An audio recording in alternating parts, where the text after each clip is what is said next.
हिमाचल राज्यसभा चुनाव में जिस तरह से क्रॉस वोटिंग हुई, उससे अब हिमाचल की सुखविंदर सुक्खू सरकार पर भी खतरा खड़ा हो गया है।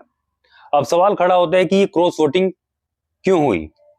पर्याप्त वोट होने के बावजूद कांग्रेस क्यों चुनाव हार गई?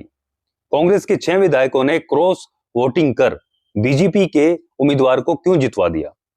दरअसल 68 सीटों वाली हिमाचल विधानसभा में राज्यसभा का चुनाव जीतने के लिए 35 वोटों की जरूरत थी।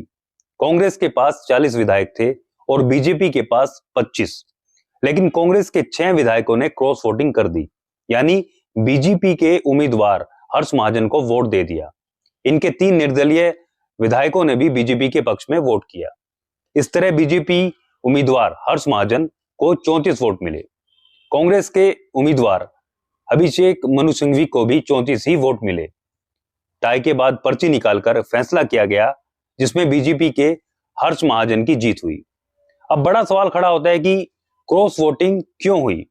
दरअसल बताया जा रहा है कि अभिषेक मनु सिंघवी की उम्मीदवारी से कांग्रेस के कई नेता खुश नहीं थे। कांग्रेस के वरिष्ठ नेता आनंद शर्मा इससे अच्छे खासे नाराज थे। आनंद शर्मा राज्यसभा चुनाव लड़ना चाहते थे, लेकिन पार्टी ने उन्हें खड़ा होने नहीं दिया।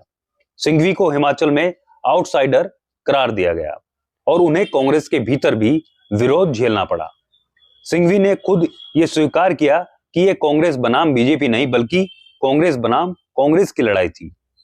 दिलचस्प बात यह है कि जिन 6 कांग्रेस विधायकों ने क्रॉस वोटिंग की, वो दिवंगत नेता वीरभद्र सिंह के खेमे से जुड़े थे।